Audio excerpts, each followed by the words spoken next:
ever asked yourself, why is life so unfair? Why are chances distributed so unevenly? And why do poor people stay poor generation after generation? If you've read a lot of self-help books, the answer seems rather simple. It is how parents educate their children on money. Either you work for money or you let the money work for you. However, that is not what I want to talk about today. For me, the problem seems to have deeper root causes. And that's what I want to shift our attention to today. Something, in my opinion, that is often overlooked is the impact of early childhood development on inequality. And I'm going to give you an example to make my point more clearer. Have you ever been to a classroom of first graders? If you have, you'll have noticed the big differences between the children. You have the typical smart kids, understanding everything with ease. They almost seem bored. But you also have those having a really hard time understanding what the smart kids understood the first time the teacher explained. Researchers looked at these children, and based only on these differences, they were able to predict their further development and success to a shocking extent. Why? Because we start learning 6 years before we start school. We start developing and learning even before we are born. How does learning happen, you might wonder? The theory is we learn when our brain encounters stimuli that cause synapses to form between neurons. Now, guess what?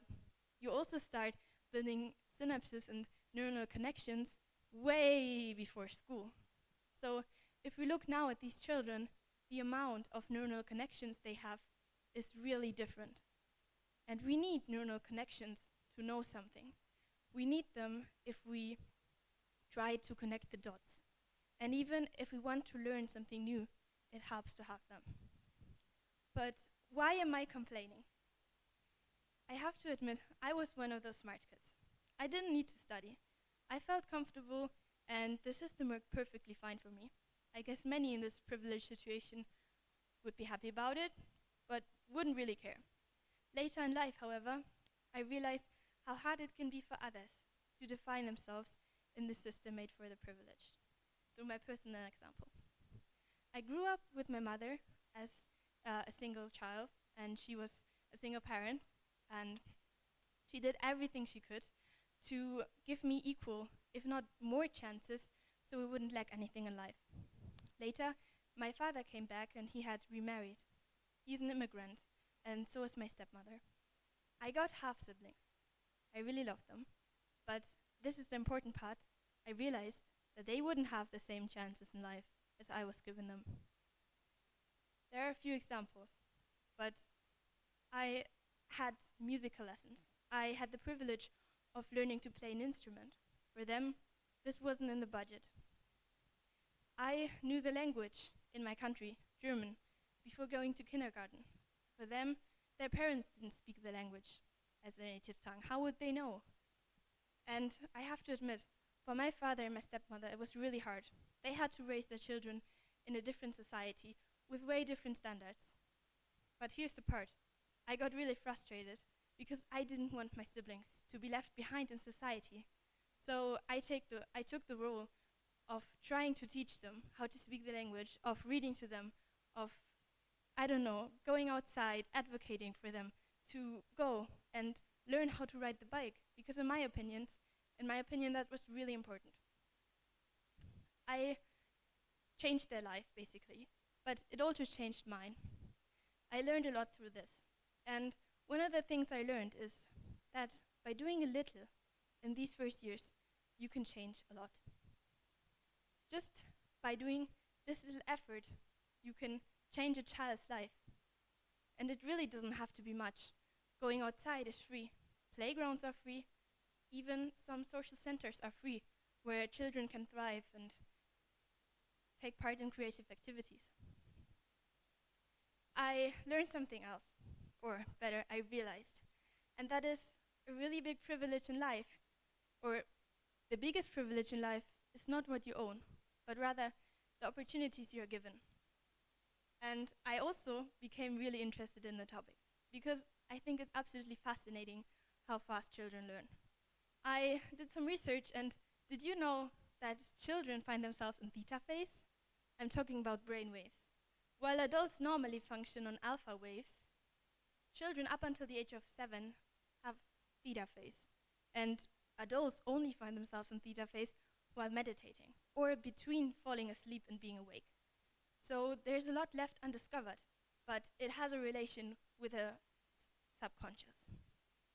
And also, you might not remember most of the things before the age of 7, but still, we have something called an emotional memory and the subconscious, which has a really big effect on your life later on.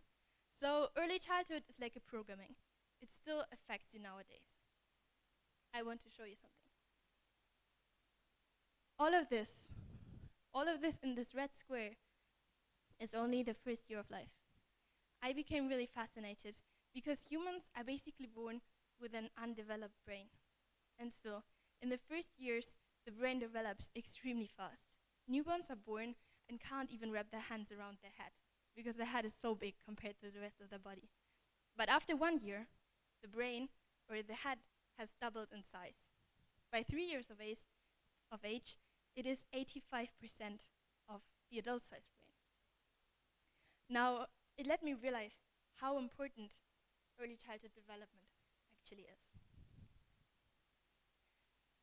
Now, I think let's get back to the story that I mentioned earlier.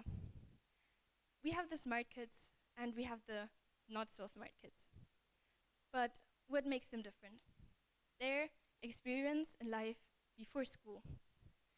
So while one of the kids might have had all the opportunities from playing, engaging in creative activities, engaging in motoric activities, to bedtime stories with their parents, the other child might have spent most of the time inside in front of a TV.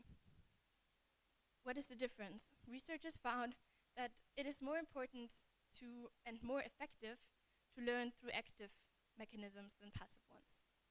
Watching the TV is something passive, and you basically have less neurons firing and less learning. In the first years of age, that can make a really big difference because 700 new neural connections are formed every second in the first 3 years of life. Now, how does the difference make a difference later in life? You see, the difference is that one child is exposed to a positive learning environment, and the other is not, causing them to develop better or not as good, and not living up to their full potential. How are these learning environments established? Basically, through the caregivers. The caregivers need resources, but resources do not only include amount of free time and money, but also, and especially, education of caregivers. How much effort do they put in the development of the child? How much do they care? And how much do they really engage? Children who are living in a family that is more engaged in their development, the parents also talks more to the child. It's such a big difference. 30 million words is what engaged families talk more to their children than less engaged families. This leads to the problem that children from less engaged families or less wealthy families know only 1/3 as many words as the children from wealthier backgrounds. Okay, but why am I telling you all of this? Mostly because of this. I believe school has to intervene if these differences cannot be somehow made a little bit more equal. School should be the place where they give opportunities where children are lacking them. This is how rates are returning of investment to human. So if we only invest $10 into education, where do we invest them? Where we have the highest rate of return. So basically the yellow area. But what is actually happening? Quite the opposite. In our society, most of the money is not invested into the yellow area, but rather into the blue and the green area. So our society is missing out on a lot of money.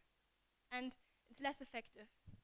You learn way lower later in life.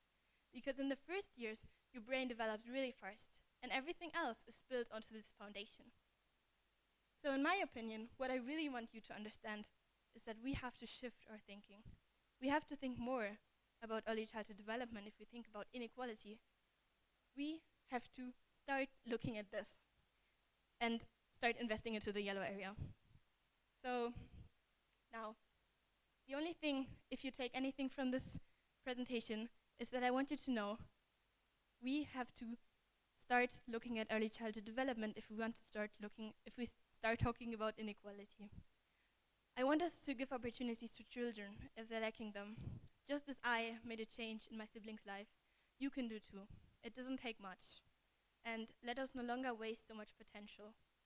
And prevention is better than intervention. Thank you.